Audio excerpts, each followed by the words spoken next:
Hello and welcome back to the series where I take a card out of the Granny Square Stitches card deck every week and we crochet it together. So there are 50 cards in this box.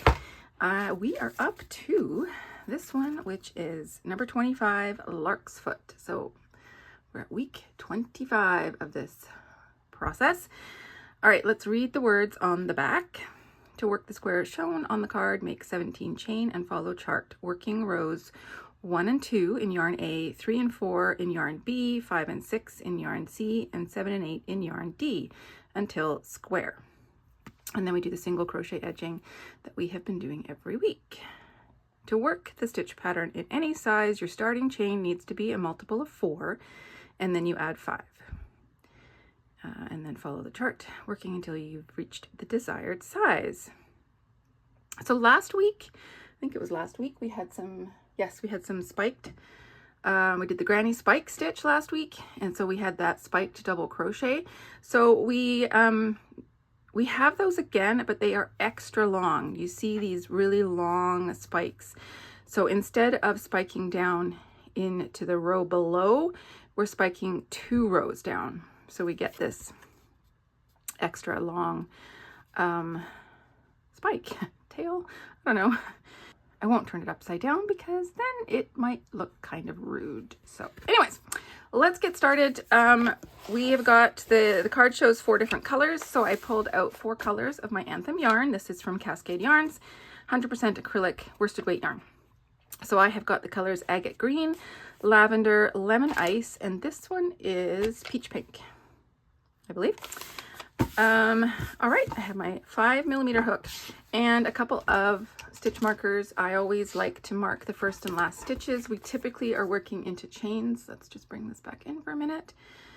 And typically we are putting double crochets into chains. So I like to put my stitch marker in the top of that turning chain just so I can find it easily. They tend to get lost because they are they're chain, so they don't have that nice defined V top that we are used to seeing on our stitches. Anyways, let's get started. Zoom in, get some focus. And the card is starting with our green, so that's what I'm going to start with, my agate green.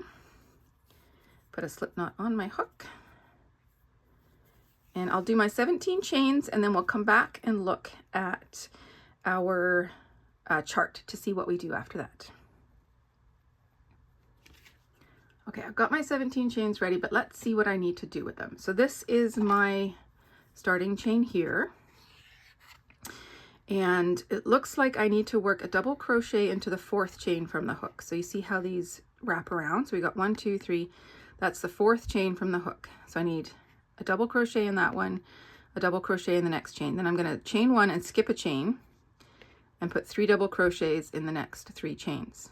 Chain 1, skip a chain, and repeat that. So right here, this little black bracket with the REP underneath, that's our repeat pattern. So that's the chain 1, skip 1, and then 3 double crochets in the next chains. We're going to do that all the way to the end in our last chain. We're not changing colors just yet. We're going to chain 3 and then basically repeat that pattern all the way down. So we're just kind of stacking our double crochets on each other, and we will change color in our last double crochet. So let's work these 2 rows together.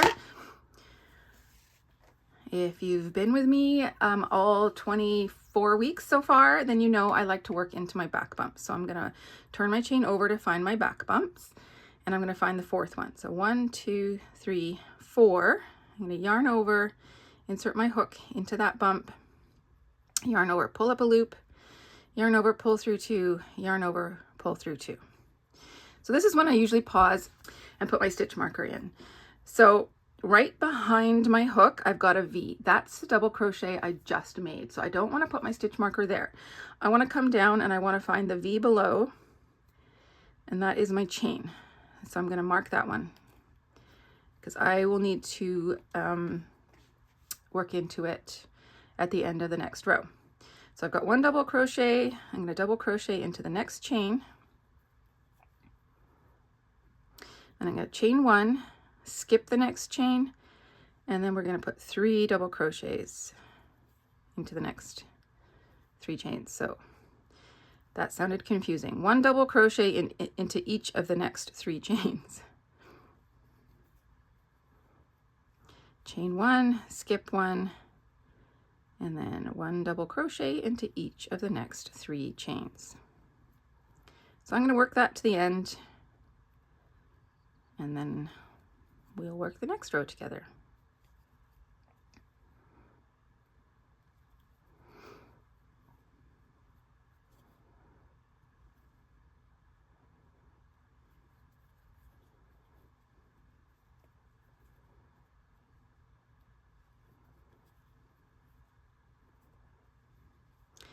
I'm in my last chain, double crochet. So now I need to chain 3 to start my next row. Before I get going though, I'm going to put my stitch marker in that V so that I can find that stitch coming back, turn my work, and now we're just kind of mirroring what we did. So I need to have my chain 3 counts as a stitch. So I'm going to ignore this first stitch, and my next double crochet goes into this next stitch. But we're basically just putting double crochets on top of double crochets. And then we're going to chain and skip over that chain, and then double crochet on top of double crochet. All the way to the end. I'll meet you at the end where we're going to change color.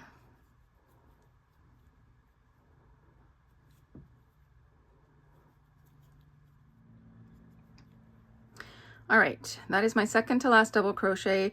I've reached my stitch marker, so I'm going to take my stitch marker out, but kind of hold my fingers where it was so that I don't lose that chain where I need to put my double crochet. I'm going to yarn over and insert into the chain, trying to grab 2 strands, and then I'm going to pull up a loop. I'm going to yarn over and pull through the first 2, and then I'm going to stop, get my lavender. And then this is my trick for changing color, especially in these squares where we might be changing color multiple times and we're trying to carry the yarn up the side. I don't think I'm going to be carrying up the side this time, but it does help neaten up these stitches, in my humble opinion. Before I add the new color, I'm just going to lay the color that I'm switching out of over my hook, and then I'm going to lay my new color on my hook and pull that through all 3 loops on my hook. And then I can chain with my new color. So I need 3 chains, 1, 2, 3. I am going to place a stitch marker in that 3rd chain, and then I'm going to cut this yarn off, and we can continue with the purple. So let's take a look at what we're doing with the purple. We are here. So I'm going to, I've already chained 3. Now I need to add an extra chain, and then we're going to double crochet in the next stitch. And then we're going to do our double spike. I'm going to call it a double spike. Our double spike, double crochet. So we're going to come all the way down into that very first chain space and do our double crochet all the way down there. And then we double crochet in the next one, chain 1, skip a stitch, and repeat that pattern. So double crochet, spiked, double spiked crochet. That's just confusing, isn't it? Okay, spiked double crochet all the way down into the first row, double crochet, chain 1 all the way across. And then we're not changing color. We're going to chain 4 again. So I will chain 3, add my stitch marker, and then add a chain. It just helps me kind of keep track of exactly which chain I need to stitch into on the way back. And then 3 double crochets, chain 1, skip the chain below, 3 double crochets, chain 1, skip the chain, 3 double crochets. Alrighty, that might have sounded more complicated than I think it actually is. So let's take a look. I've already chained 3. I'm going to turn my work, and then I'm going to add that extra chain. So that chain 1 it counts as the first stitch. Sorry, my chain 3 counts as the first stitch. The chain 1 hops over the next stitch. So in my 3rd stitch, I will double crochet. And now I'm at my chain spaces. So I need to spike all the way down into here. So I'm going to yarn over, insert my hook all the way down into there, yarn over and pull up a loop. Now my loop needs to come up to the height of the other double crochets that I've made. So it's going to be a pretty tall loop. Then I'm going to yarn over, pull through 2, yarn over, pull through 2. And then we will double crochet in the next stitch. Chain 1, skip over a stitch, double crochet, yarn over, come all the way down into the very bottom chain space and complete that double crochet in the next stitch. Chain 1, skip the next double crochet, and we're going to do one more repeat of that spiked cluster. So we got 1 double crochet, our sort of double tall spiked crochet here. That's just confusing. I gotta find a better terminology. And then double crochet in the next stitch. And I'm gonna chain 1. I'm gonna double crochet where my stitch marker is. So I'm gonna take my stitch marker out, holding on to where it was so I can easily find it. Pick up those 2 loops of the chain and double crochet. All right, chain 3, replace my stitch marker, turn my work, add a chain. Because remember, our chain 3 counts as our double crochet, and then we need that extra chain to mimic this chain below. And now we're just double crocheting on top of double crocheting. There's no spikes in this row. So it's just 1, 2, 3 double crochets, and then you're going to chain 1, hop over that chain 1 space, and then 3 double crochets. So do that to the end, and then we will change color at the end. So I'm at the end. We've got I've just chained 1 to match this chain 1 space, and now I need to double crochet in this where my stitch marker is. Now I just wanted to pause here though and show you, like, if I didn't have my stitch marker there, would you automatically know which was the 3rd chain from the hook where you need to, or the 3rd chain where you need to double crochet in? Not necessarily. So that's why I love the use of stitch markers. Anytime you can make something easier for yourself, go for it. Now this is split a little bit, so let's make sure that we're getting the right spot. Oops. Now we need to change color again, so I'm going to yarn over and pull through those first 2. Pause. I'm going to wrap my yarn, and I need my yellow. There it is.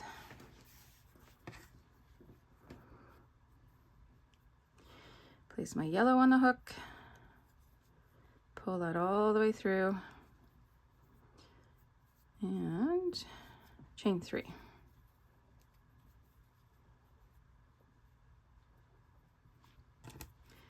And I'm going to mark the top of that chain 3 before doing anything else. We can cut off this purple.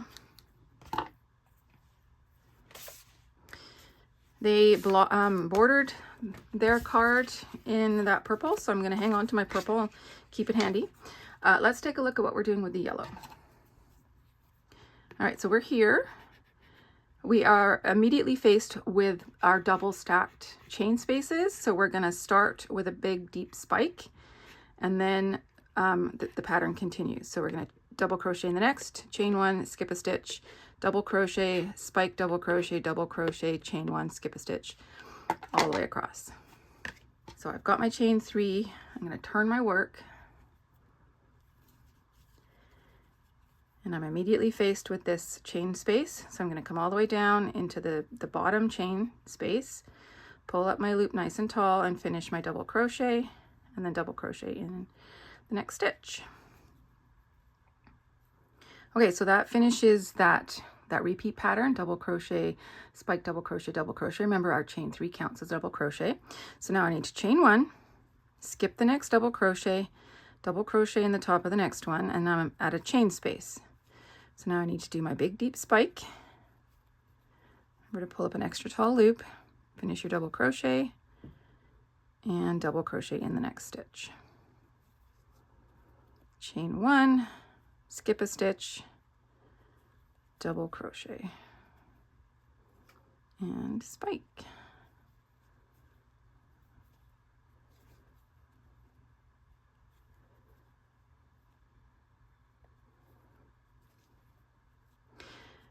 All right, so at the end, we've got one double crochet, we've got our chain space and then our chain 3.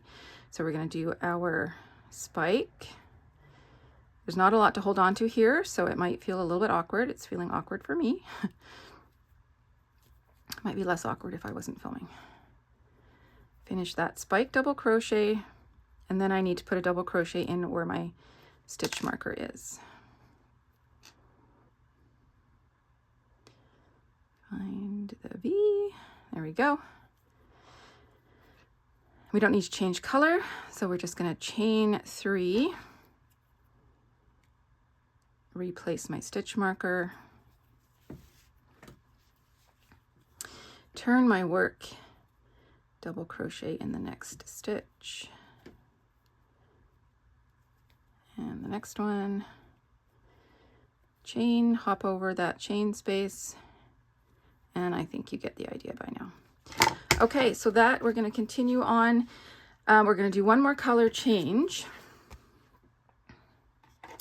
And basically our next color change, we're going to repeat these 2 rows here. And then that should be square, and then we can do our border. So I will see you then. All right, there it is, all finished, ready for our border. I've already woven in all the ends. I just find that helps me out. Then I don't have all these extra things hanging out all over the place when I'm trying to put my border on. This one is pretty straightforward, so I'm pretty much going to leave you guys to do the border on your own. This is week 25. We've been doing the exact same border. The only thing that is sort of different from block to block is sort of stitch placement, I guess. But this one is pretty straightforward because most of these are stitches where we have chain spaces. So counting across every stitch and chain space, you have 15, which is sort of standard for what we're doing. Coming down the side, if we go by the rule where for rows that have double crochets, you put 2 single crochets, you would end up with 16 stitches, and that works too. That's kind of in line with what we've been doing. And then same across the bottom, we've got pretty defined stitches or chain spaces. So I'm just gonna let you guys go and do that. The only thing I'm going to show you is how to attach your yarn. I am looking at the right side.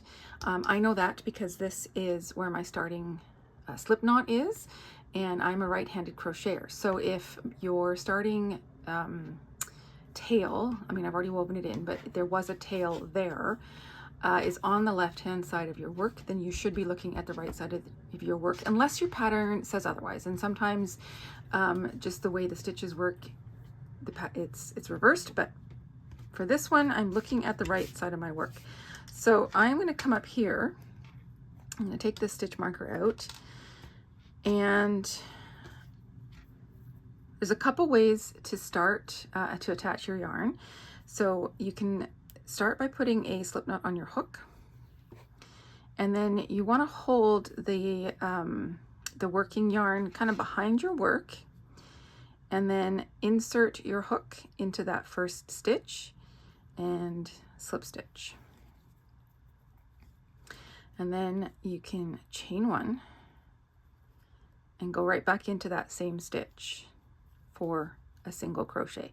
Now it does kind of leave you with this bulk here, which you may or may not like.